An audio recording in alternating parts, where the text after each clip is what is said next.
వినబడాలి అని, నేను నీ సన్నిధిలో గడపాలని నా ప్రాణము తృష్ణగొని ఉన్నది. మీ మనస్సాక్షికి తెలుసు. ఒకరోజు ప్రయాణమునకు ఎవరి దగ్గరికైనా మీరు వెళ్ళాలనుకున్నప్పుడు మనస్ఫూర్తిగా చెప్పండి, ఈ రాత్రి నుంచి, ఈ రోజు నుంచి, ముందు నుంచి మీరు అన్ని సమకూర్చుకుంటారా లేదా? చెప్పండి. వీలైతే కలలో కూడా రేపటి సిద్ధపాటు కోసమే ఉంటారు. ఏ అంజీ, ఏ బట్టలు వేసుకోవాలి, ఏ కటింగ్ వేసుకోవాలి, గడ్డం ఎలా గీంచుకోవాలి, పిల్లి గడ్డం ఎలా పెట్టుకోవాలి అని మగవాళ్ళు, ఆడవాళ్ళు ఏ ఆభరణాలు ధరించాలి, ఎలా వెళ్ళాలని సూకు అన్ని సిద్ధపరచుకుంటారు. దేని కొరకు సిద్ధపాటు? అక్కడ నీవు బాగా కనబడాలి అని. ఇది అలంకార సంబంధమైనటువంటి సిద్ధపాటు. మరి ఆత్మ సంబంధమైన సిద్ధపాటు, అలంకారమైన సిద్ధపాటు నేను కాదు అని నేనేమి అనలేదు. శుభ్రత, శుద్ధి ఉండడము మంచిది, నేను కాదు అని అంటలేదు. మరి ఆత్మ సంబంధమైన సిద్ధపాటు ఏది? తృష్ణ ఏది? తృష్ణ ఉంటే ప్రారంభ ప్రార్థన కంటే ముందే ఎక్కడ ఉంటారు? లక్ష్మి గారు, నేను ఒక మాట అడుగుతాను. ఇన్ని రోజుల్లో ఒక్క రోజైనా ప్రారంభ ప్రార్థన కంటే ముందు మీరు నీ ఇష్టము సిద్ధపాటును కనపరుస్తారు.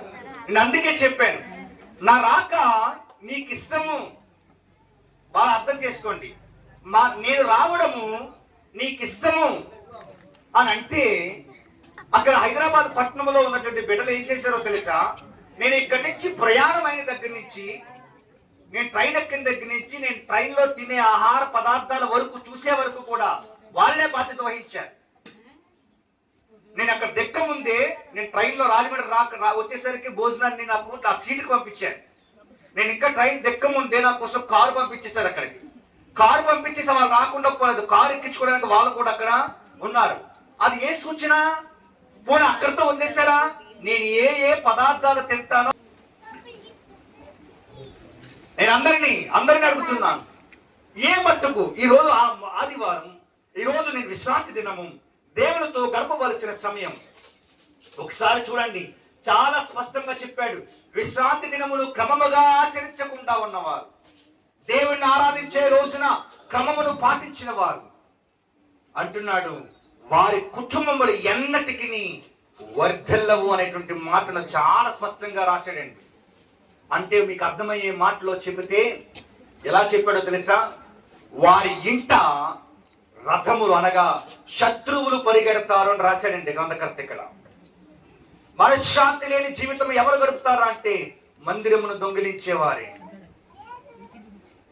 మనశ్శాంతి లేని జీవితము, కొరత కలిగిన జీవితము, అప్పులతో కూడిన జీవితం ఎవరు గడుపుతారు అంటే మందిరమును దొంగిలించేవారే అని రాయబడి ఉంది చాలా స్పష్టంగా.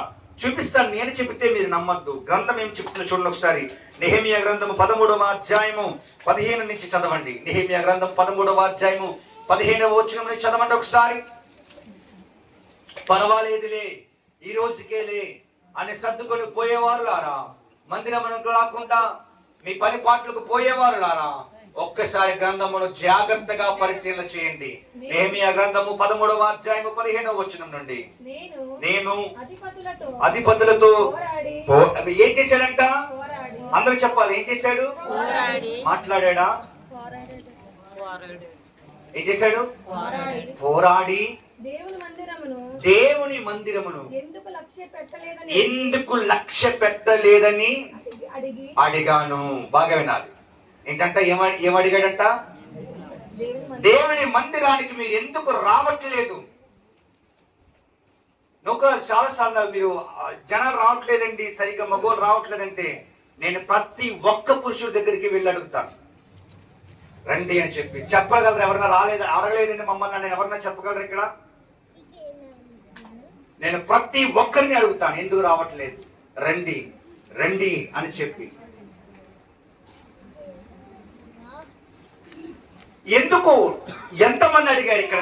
ఈ రోజు వచ్చిన మందిరానికి వచ్చేటప్పటికి, ఈరోజు ఆదివారం కదా అబ్బాయి మందిరానికి రా అని ఎంతమంది మీ పురుషులు కలిగిన వారిలా ఉన్నవారు మీ పురుషుల్ని అడిగారు? మీ బిడ్డలను అడిగారు? ఎంతమంది అడిగారు ఇక్కడ?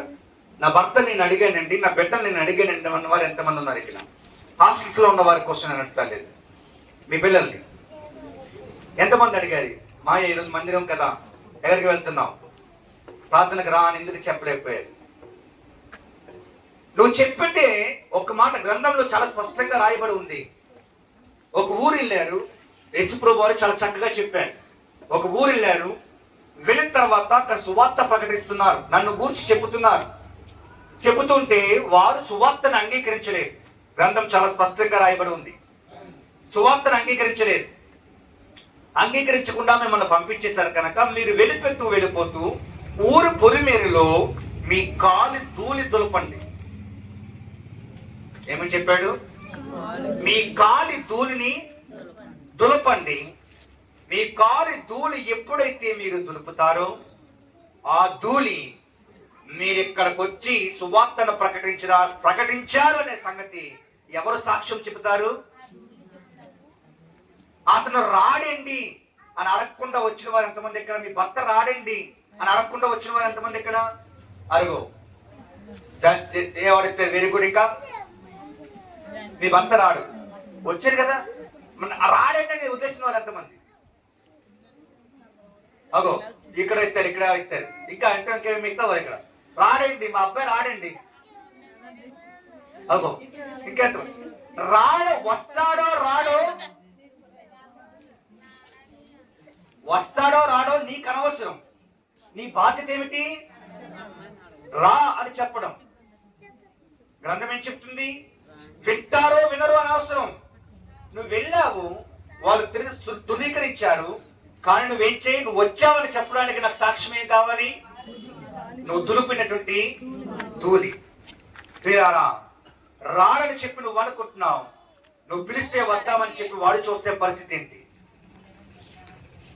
అప్పుడు తప్పు ఎవరిది? నేరం ఎవరిది? పిల్లంది నీదా? రాంది అతుందా? ఎవరిది?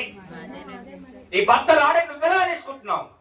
ఏదో ఒక రోజు నీ స్వరము విని ఆ స్వరానికి ఆ ప్రేమకు లోబడిన వాడై మందిరానికి వచ్చేవాడుగా ఉంటాడేమో, దేవుని వాక్యం వినేవాడుగా ఉంటాడేమో. రాడండి నువ్వు చెప్పేస్తే ఏంటి? పని చేయడంటే బంగారం కూడా పని చేయదండి. మొద్దు అంటాడు, ఎప్పుడు నేను మొద్దునే అనుకుంటాడు. రాడని నువ్వు అనేసుకుంటే ఎలాగా? నెహెమ్యా అలా అనుకోలేదండి. రాని వారందరిని వచ్చి ఏం చేశాడంట? నిలదీశాడంట. అడిగాడు, ఎందుకు రావట్లేదు, ఎందుకు మీరు నిర్లక్ష్యం చేస్తున్నారు? రాడు అని మీరు ఎలా అనుకుంటున్నారు? ఒకరోజు కాకపోతే ఒకరోజు రాడు, ఒకరోజు కాకపోతే ఒకరోజు రాడు, ఒకరోజు కాకపోతే ఒకరోజు రాడు. కానీ ఏదో ఒక రోజు నీ పోరు పడలేకైనా సరే వస్తాడు. వింటున్నారా? ఎంత రాయి అయినా నీటి పోటీకి, కరెంటు పోటీకి ఏమవుతుంది? కరక్క మానదు. అందులో మీ ఆడవాళ్ళు మాటలకి వంగక మానదు.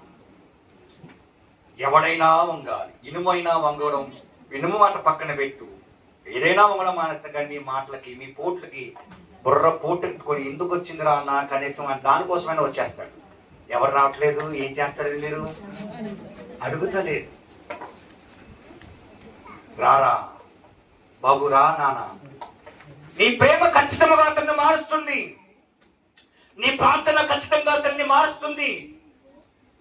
నీ సిద్ధపాటు, నీ ఆశ నీకు రావాలని, నీ భర్త రావాలని ఆలోచన నీకు లేదు, నీ బిడ్డ రావాలని ఆలోచన నీకు లేదు కనుక నువ్వు అడుగుతలేదు. నెహెమ్యా కళ లేదు.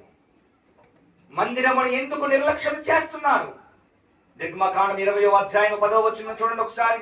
అక్కడ నిర్లక్ష్యము చేసే వారిని గురించి చాలా స్పష్టంగా రాసి ఉంది. మందిరములకు రావడములో నిర్లక్ష్యము కలిగిన వారి విషయమై చాలా స్పష్టతగా రాయబడిన మాట చదవండి. 20వ అధ్యాయం 10వ వచనము.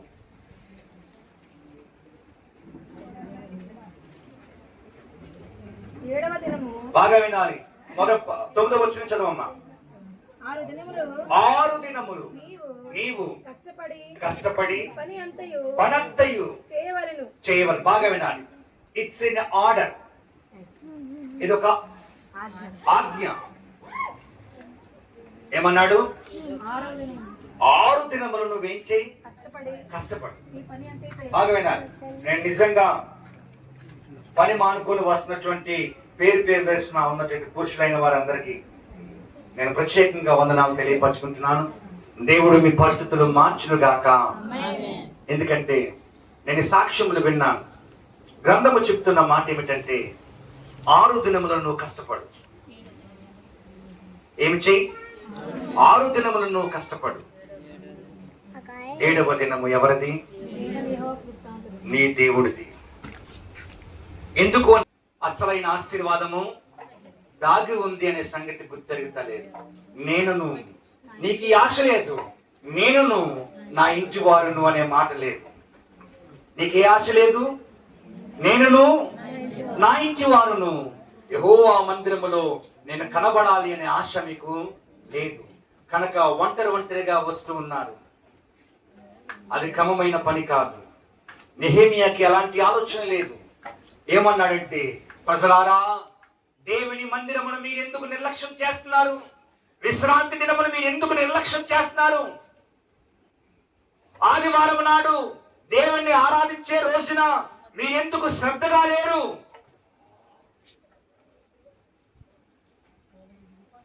ఆశ లేదు, ఏం కనబడతలేదు.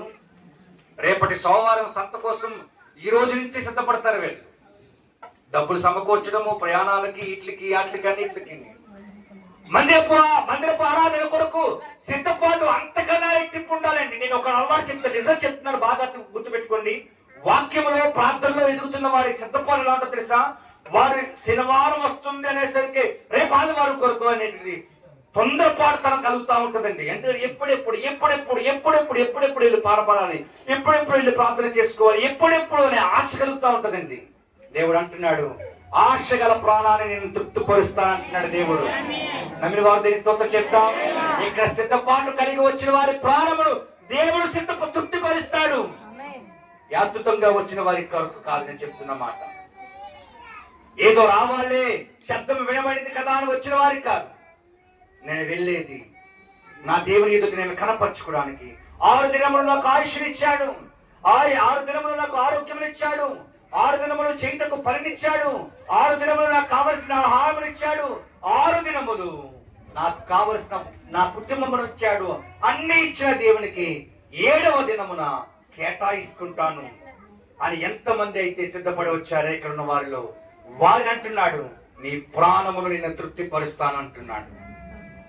చక్కని సాక్ష్యం చెప్పింది ఆ బిడ్డ. ఆ బిడ్డ ఏడ్చిన కొత్త సంవత్సరంలో కావచ్చు, అన్ని సార్లు ప్రతిసారి ప్రార్థనకు వచ్చినప్పుడల్లా ఏడ్చినట్టు పెట్టంటే, నివసించుట కంటెను నీ మందిరావరణములు ఒక్క దినము గడుపుట, భక్తిహీనులాతో నివసించుట కంటెను నీ మందిరావరణములు ఒక్క దినము గడుపుట, 1000 దినాల కంటే శ్రేష్టమైనది, 1000 దినాల కంటే శ్రేష్టమైనది. శాశ్వత కృపను నేను తాళంచగా, కానుకనైతిని నీ సన్నిధిలో, కానుకనైతిని నీ సన్నిధిలో. ఏంటంటే ఆశ? ఆ భక్తులకున్న ఆశ ఏంటి చెప్పాలి? భక్తిహీనులతో నేను గడుపుటము కంటే చెప్పాలి, నీ సన్నిధిలో ఒక్క దినము గడుపుట నా జీవితమునకు చెప్పాలి 1000 దినముల కంటే శ్రేష్టము. నమ్మిన వారు దేనికి స్తోత్రం చెబుతాం. ఎన్ని దినముల కంటే శ్రేష్టము? అతని ఆశ అలా ఉందండి, అతని ఆలోచన అలా ఉంది, అతని స్థితి అలా ఉంది. నీ మందిరములో నా దాగు చోటని, నీ మందిరము నా ఆహార స్థలమని, నీ మందిరము నేను సురక్షితముగా ఉండే చోటని, నీ మందిరము నా గోడును చెప్పుకునే చోటని చెప్పి నమ్మాడు. కనుక మందిరము మానుట అతనికి ఏమవ్వలేదు చెప్పాలి, ఇష్టము కాలేదు, ఇష్టము కాలేదు. మీరు వినేటప్పుడు ఎక్సైటింగ్ గా ఫీల్ అవ్వచ్చు, రేపు నుంచి నేను ఖచ్చితంగా వచ్చేస్తానని చెప్పి. కానీ ఆచరణలోకి వచ్చేసరికి ఏమవుతున్నది? ఎందుకు తేల్చుకుంటలేదండి? దాన్ని ఏమంటారు? తేల్చుకుంటలేదండి పనులు. ఎందుకు అవ్వండి అన్నారు? ఏం చేయొద్దు, మందిరమును మీరు ఎందుకు దొంగిలిస్తున్నారు? 6 దినముల్లో రాని ఆదాయము నీకు 7వ రోజున వస్తుంది అనుకుంటే అది నీ అజ్ఞానం. 7వ రోజున వచ్చేది నష్టము తప్ప నీకు లాభముగా మిగల్చబడదు. కనుక ఏ సమయమైనా, ఏ పరిస్థితిలో ఉన్నా, ఎక్కడ ఉన్నా నీ మందిరము నేను దొంగిలించిన తండ్రి నీ దినమును నేను ప్రశాంతముగా పరిశుద్ధముగా ఆచరిస్తాను అని చెప్పి ఈ రోజు నుంచైనా సిద్ధపాటు కలిగిన వారి వలె రావాలని మనం చేస్తూ ఉన్నాను. ఎలా రావాలి చెప్పాలి? సిద్ధపాటు అంటే ఏం కలిగి ఉండాలి? శనివారం తలస్థానం చేయమని నేను చెప్తలేదు. ఏం కలిగి ఉండాలి? ఆశ కలిగి ఉండండి. రేపటి కోసం, రేపటి దినము కోసం. రేపు ప్రారంభమవుతున్నాయి ప్రార్థనలు. ఆ ప్రార్థనలో నా బిడ్డ కొరకు జరిగే ప్రార్థన లాంటిది. దైవజనుడు ఏ వాక్యం చెప్పబోతున్నాడు? నేను ఆశపడుతున్న విషయం ఏంటంటే, ఒక్క 10 నిమిషాల ముందైనా వచ్చి, నాగమణి గారు ఒక్కరోజు కాబట్టి ఒక్కరోజన్నా ఖాళీ అవ్వదండి మీకు పని. సంతకు తెల్లవారుజామున ఎలా వెళ్తున్నారండి?